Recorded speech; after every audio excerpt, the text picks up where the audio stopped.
चलिए, तो हम लोग बहुत देर से बहुत कुछ बातें कर लिए। अब असली बात पे आते हैं। तो असली बात यह है कि जो लर्निंग है उसका थ्योरी क्या है।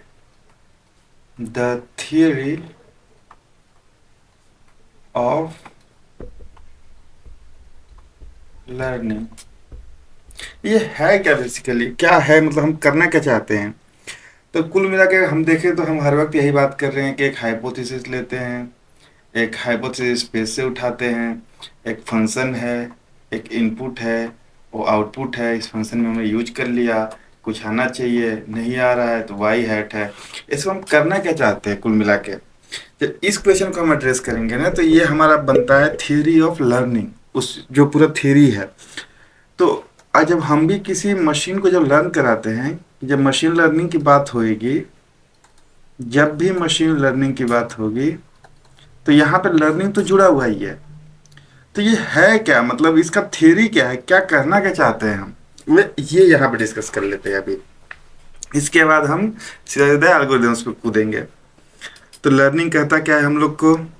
फर्स्ट चीज़, अगर मैं बोलूँ कि क्या मेरा रिक्वायरमेंट है, ये मैं नहीं, जो कंप्यूटेशनल लर्निंग थ्योरी वाले हैं ना, जो ये डिपार्टमेंट जो है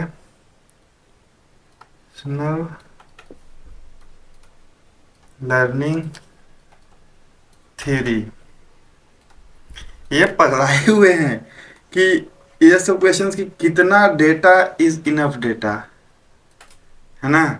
मैं कैसे हाइपोथेसिस जब मैं कोई बनाता हूँ, अब तक हमने बात किया कि एक हाइपोथेसिस बनाया, एक हाइपोथेसिस स्पेस से कितना हाइपोथेसिस उठाना इज इनफ, हाइपोथेसिस उठाना कितना बड़ा hypothesis space is enough for us to take the hypothesis from there, या फिर कितना डेटा इनफ डेटा होता है एक हाइपोथेसिस को बनाने के लिए, या फिर डेटा कितना चाहिए कि हम चेक कर सकते हैं। तो बहुत सारे क्वेश्चंस आते हैं इसमें, कि जैसे मैं बोलूँ कि मैं 1,000 डेटा उठाता हूँ और हाइपोथेसिस चेक कर देता हूँ, क्या इनफ है? नहीं है। 10,000 इनफ है? नहीं है। 1 लाख इनफ है? नहीं है। 1 करोड़ इनफ है? 10 लाख इनफ है? कुछ इनफ तो कहीं तो इनफ होना चाहिए ना, जिससे पता चले कि हाँ भाई ये वाला, अब यहाँ से मैं कह सकता हूँ कि मेरा हाइपोथेसिस बहुत सटीक, जबरदस्त। तो यही चीज जो होता है ना, यहीं पे लोचा हो जाता है।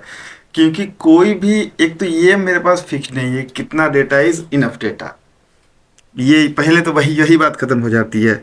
यही यही चीज से बेचारी ये लोग परेशान है कि हम करें क्या, कहाँ पे बोल दूं कि ये अब ठीक हो गया, तो कोई नहीं बता सकता।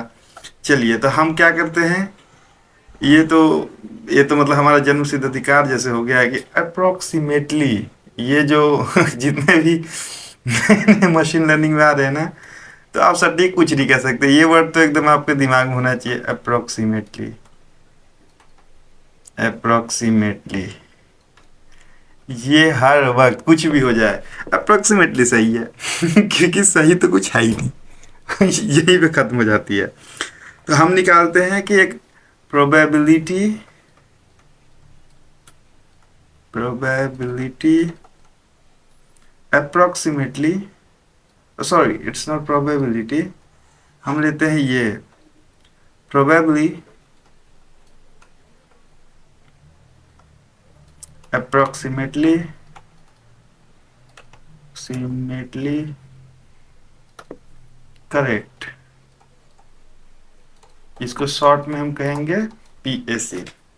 तो ये क्या है कि अप्रोक्सीमेटली कह सकते हैं कि हाँ, अगर मैं कोई एक हाइपोथेसिस स्पेस लेता हूँ, उसमें से कोई एक हाइपोथेसिस उठाता हूँ, अब उसमें से कुछ अगर मेरा करेक्ट हो रहा है, तो ये कह सकते हैं प्रोबेबली मेरा ये कुछ तो करेक्ट है, क्योंकि मेरे डेटा सेट इनफ है ही नहीं। क्या पता कुछ नया डेटा ऐसा आ जाए जिसमें कि ये मेरा पलटी हो जाए। क्योंकि हम जब भी कोई हाइपोथेसिस बनाते हैं, तो एक डेटा जब हम उठाते हैं, होता क्या है कि हम, अब पिछली बार मैं बोला था कि एक डेटा उठाते हैं जो कि ऐसे बना हुआ है एक्स एंड वाई। तो जब हम इसके ऊपर चेक करते हैं, तो एक हाइपोथेसिस जो अगला बनाते हैं, तो हम ये भी कहते हैं कि अगला भी ये सेम इसी तरह का है ना। कि अगर मैं रोड पे चलने का डेटा सेट उठा रहा हूँ, तो हर वक्त मैं जो चेक भी कर रहा हूँ, तो वैसा ही चलने वाला ही चेक कर रहा हूँ, दौड़ने वाला चेक नहीं कर पा रहा हूँ मैं। समझ रहे हैं मेरा बात कहने का? कि अगर मैं चलने का, तो कोई 2 कदम पे ही चल रहा है, व्हील चेयर का नहीं मेरे पास डेटा सेट है। तो ये सब थोड़ा थोड़ा ऐसा दिक्कत आ जाती है। अच्छा, तो इसमें होता क्या है कि जो लर्निंग कर्व है ना, कि इस जो मैंने ये बनाया है इसके कितना करीब में है, समझ रहे हैं बात। अब जितना इसके करीब है उतना अच्छा है, अगर जितना जितना दूर जाते रह रहा है तो उतना ही गलत है। तो ये जो मेरा हाइपोथेसिस है इसके रेंज में जितना जितना इसके करीब ये जितना मेरा इसका एरर मतलब वाई हैट जो है वाई के जितना करीब है उतना अच्छा है। चलिए, एरर एरर का मैंने पहले ही बोला था, पिछले बार बताया था, error is equal to generation, और इधर पूरा एग्जांपल ही देता हूँ ना, याद आ जाए आप लोग को। जनरेशन लॉस 0 1 कह लेते हैं, L01। अब द हाइपोथेसिस ले सकते हैं, addition of I x y, L of 0 1 y, hypothesis of x, probability of x comma y. इससे हम लॉस अपना निकाल लेते थे। ये लॉस मेरा करीब होना चाहिए, तो अप्रोक्सीमेटली हर वक्त करेक्ट होना चाहिए। हर वक्त करेक्ट ही नहीं होगा पर अप्रोक्सीमेटली करेक्ट होगा। यहाँ तक चलिए बात समझ में आ जाता है आप लोग को, अगर नहीं तो बताना। ये ये लोग काफ़ी उतना मतलब समझना, मजबूती यही आपके दिमाग में हर वक्त चलना चाहिए। ये नहीं चल रहा है मतलब आप कहीं ना कहीं पलटी खा जाओगे। चलिए, तो हमारा जो एरर है या हाइपोथेसिस का should always be less than equal to, एक कांस्टेंट ले लेते सपोज एप्सिलॉन, हम ये कोई स्मॉल कांस्टेंट लेते हैं हम जिसके करीब में होना चाहिए।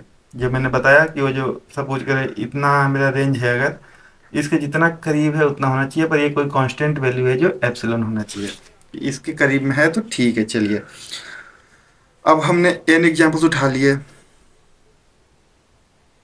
है ना। अब जितना भी जैसे जैसे करीब होगा, अब ये जो बॉल मैंने बनाया है ना, ये मैंने सिर्फ ऐसे नहीं बनाया है, इसको एप्सिलॉन बॉल भी कहा जाता है, कि इस बॉल में होना चाहिए, ये बॉल के रेंज में होना चाहिए। अब मेरे पास दो हाइपोथेसिस हो जाते हैं। एक तो हाइपोथेसिस होता है जो कि सटीक है, जबरदस्त है। एक हाइपोथेसिस होता है जो कि खराब है। तो अब कैसे करेंगे कि अगर मैं बोलता हूँ कि 1% का मतलब 100% होता है तो उसको एक लेके चलते हैं। तो अगर तो एक वाला पूरा अगर एच है तो खराब वाला कितना है, 1 - एच कर देंगे, तो ये मेरा आ जाएगा खराब वाला। तो अगर मैं प्रोबेबिलिटी ऑफ ये निकालता हूँ, H of B agrees with an example बोल दूँ मैं, तो ये ऑलवेज ही इसके लेस होना चाहिए, क्योंकि हर एक 1/1 - एप्सिलॉन रेज़ टू n, हाँ, तो क्योंकि ये हर एक वक्त जो 1 - एप्सिलॉन है, क्योंकि मेरा ये एरर जो है इसके करीब नहीं आ रहा है, तो हर बार कोई ना कोई जो भी इंडिविजुअल प्रोबेबिलिटीज़ है वो एक ऐसा कि मतलब कैसे बोल सकते हैं, मतलब एच बैड भी जो है contains at least one consistent hypothesis, एक कंसिस्टेंट हाइपोथेसिस होना चाहिए कि जो कि इसके बाहर ही रख सकता है ऐसा। अगर तो अंदर घुस जा रहा है तो फिर से मेरे को और पे चेक करना पड़ जाएगा। बात में समझ रहे हैं कि मेरा एक्स्ट्रा कंप्यूटेशनल पावर नहीं लगना चाहिए, कुल मिला के बात ये है।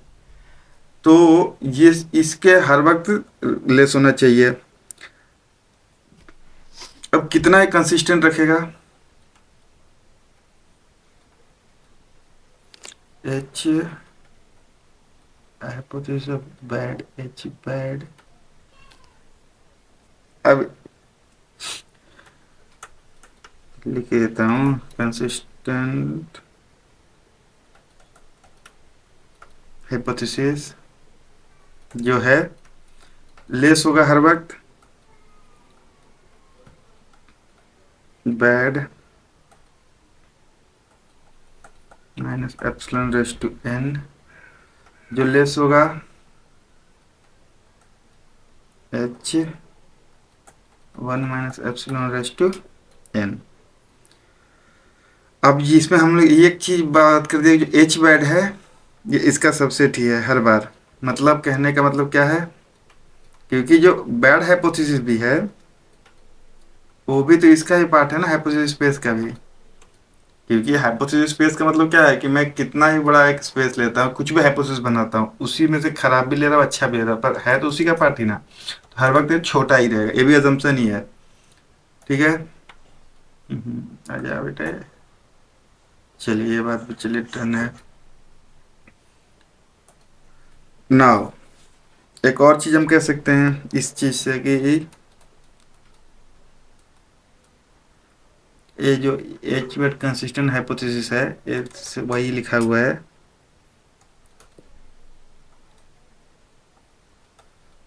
H 1 - epsilon raise to n। क्योंकि क्योंकि कोई दिक्कत समझ में आ रहा है क्यों? क्योंकि हमने एक बोला था कांस्टेंट, उससे तो कम ही होना चाहिए हर वक्त। तो ये सपोज करो वही ये नंबर है कि इससे तो कम ही रहे मेरा, क्योंकि उसको हर वक्त इस बॉल के बाहर ही रखना है, या फिर अगर कंसिस्टेंट लेना है तो अंदर ही रखना है। चलिए ये बात भी सही हो गया। अब अगर ये दिया हुआ है कि गिवन 1 - एप्सिलॉन e⁻⁴ तो हम ये भी देख सकते हैं एल्गोरिदम में 1 - एप्सिलॉन ln 1/डेल्टा plus ln hypothesis of h. ये हर वक्त मेरा ये देखा जाएगा जब भी मैं कोई भी हाइपोथेसिस को जो भी प्रैक्टिकली चेक करेंगे तो ऐसा होगा। अगर मैं पीछे रेस्टोरेंट वालों की बात करता हूँ, जो पीछे रेस्टोरेंट वाले, अगर इससे मैं समझाऊँ रेस्टोरेंट वाले एग्जाम्पल से, तो मैं आपको ऐसे कह सकता हूँ, लिख लिए थे ना गुरु? हाँ लिख के लिए ही हो गया, नहीं होगा तो वापस कर लें थोड़ा सा। तो अगर मैं पीछे रेस्टोरेंट वाले समझाऊँ कि जैसे फुल है, अगर तो पहले नहीं, पहले मैं गया रेस्टोरेंट में, सपोज करो ऐसे देखते हैं कि थोड़े लोग हैं, सम लोग हैं, चलो अगर तो यस है तो आप बोले कि ठीक है भैया, रुक गए। अगर तो नो हो गया आंसर, देखिए बहुत बहुत तगड़ा जाएगा ये। तो इसमें क्या हो सकता है कि या तो वो फुल है और फ्राइडे एंड सैटरडे है, फ्राइडे और सैटरडे है, तो अगर ये दोनों चल रहा है तो रुक रहे हैं। अगर तो नहीं कि मंडे ट्यूजडे को ही हो गया है, हम बोले कि निकल ले बेटा, रुकना तो है ही नहीं, तुम चाहे जो मराओ या जो करो, हम तो नहीं रुक रहे हैं। तो कुल मिला के कहने की बात ये होता है कि हम कॉम्प्लेक्सिटी भी चेक करते हैं, क्योंकि इसमें भी अगर देखा जाए तो हमने अगर देखा होगा कि बाइनरी वाले में, यस नो वाले में भी, तो 2 - 2 n इतना कॉम्प्लेक्स हो जाता है हर एक प्रॉब्लम से भी, एक बाइनरी में भी उठाते हैं तो भी। तो हम क्योंकि जो x n+1 पॉजिटिव है, तो ऐसा मैं क्या ही बोल रहा हूँ, बट ठीक है, x n - n+1 नेगेटिव है ऐसा, तो ठीक है, ये सब वो कुछ ऐसा बात नहीं है। ठीक है, ऐसे बोल दिए। अब इन सब जो इतना बना, जितना अब तक भोंका है, इन सब से हम कुछ तो ऐसा फंक्शंस लेके आएंगे कि जो कि हम इन सारे प्रॉब्लम्स को ऐसा मतलब थोड़ा थोड़ा तो कोऑपरेट कर लेंगे। तो 3 चीज़ें उसमें कर सकते हैं। पहला चीज़ क्या है कि हमें थोड़ा तो उस प्रॉब्लम के बारे में नॉलेज होना चाहिए। ठीक है, नॉलेज अबाउट द प्रॉब्लम अगर है तो भी हम कह सकते हैं कि चल भाई, कैसे कैसे क्या क्या यूज करना है, थोड़ा तो दिमाग लगा ही लेंगे कि चलो ठीक है, नॉलेज तो है, तो मतलब कि किस तरह से मेरा आंसर आ रहा नहीं आ रहा है, नॉलेज तो चलो ठीक कह गया मेरा बात। अच्छा, एक और होना चाहिए कि जो कंसिस्टेंसी है वो मेंटेन रहना चाहिए किसी भी एल्गोरिदम का। हाँ, एल्गोरिदम कंसिस्टेंट रहना चाहिए। क्यों भाई? कि अगर तुम मान लो कि गलत ही आ रहा है, अगर तुम मान लो कि सही आ रहा है, पर रहना चाहिए एक ही कंसिस्टेंसी। अगर तो अलग अलग हो जा रहा है तो मतलब कि आप परेशान हो जाओगे भाई। सही सही कह रहा हूँ कि मतलब करूँ तो करूँ क्या, आखिर मैं करूँ तो करूँ क्या, बोलूँ तो बोलूँ क्या, ऐसा हो जाएगा। कि मतलब चेक भी किए जा रहे हैं, कभी सही हो जा रहा है, कभी गलत हो जा रहा है, कभी सही हो जा रहा है, कभी परेशान हो जाओगे। तो इसलिए है कि एक कंसिस्टेंसी तो उसके साथ मेंटेन होना चाहिए। और जो थर्ड है, जो कि जिसके ऊपर हम बात करेंगे अभी, कि एक अजम्पशन हम बनाते हैं कि वो जो है, जो कि जो हम हर वक्त इस बात कि अभी भी मैंने बोला है कि एक जो हम फंक्शन उठाते हैं एक हाइपोथेसिस का, वो कि जो हाइपोथेसिस स्पेस है उसके अंदर से ही है, और इसका कंसिस्टेंसी जो है वो भले ही नहीं मेंटेन हो रहा है, लेकिन कि ये करीब करीब तो मेरे को हर बार ही दे रहा है। और यही है हमारा जुगाड़, कि यहीं से जो होगा वो होगा। तो कुल मिला के बात ये रहा कि ये है हमारा थ्योरी ऑफ लर्निंग। इसी के ऊपर हम आगे जितना भी एल्गोरिथम हम बात करेंगे, इसी के ऊपर बात करेंगे कि किस हिसाब से हम क्या लर्न कर रहे हैं। कि पहले जब भी कभी हम शुरू करेंगे तो ये देखेंगे कि हाँ भाई, ये मेरा कितना प्रायर नॉलेज है, मेरा सब सही है, ठीक है, ये चाहिए वो नहीं चाहिए, ये एक्स्ट्रा में जा रहा है, ये एक्स्ट्रा में नहीं जा रहा है। फिर कितना कंसिस्टेंसी हम मेंटेन कर रहे हैं, ठीक है, कि कितना पॉजिटिव पॉजिटिव पॉजिटिव आ रहा है, कितना नेगेटिव नेगेटिव नेगेटिव। क्योंकि यही सिर्फ नहीं है ना कि मान लो कि 5 चाहिए, अब आप लेके जा रहे हो 5,000, कंसिस्टेंट रहे हर बार, क्या मतलब रह गया, हर बार 5,000 आ रहा है तो कंसिस्टेंट रहे। लेकिन हमारा क्या रहेगा कि 5 है तो मे बी 5.1 हो जा रहा है, 5.5 हो जा रहा है, तो ठीक है। अब ये नहीं कि 5 को 5 पहुंचा दिया, कोई मतलब नहीं है। तो इन तीनों के ऊपर ऐसे रहेगा, पहला नॉलेज चेक करेंगे, कंसिस्टेंसी चेक करेंगे, तीसरा चेक करेंगे कि हाँ भाई चल अब करीब करते हैं, उसको कम करते हैं। तो कुल मिला के चंगा पंगा। चलिए, तो अब चंगा पंगा के साथ साथ हम भी बंद करते हैं मज़े के साथ।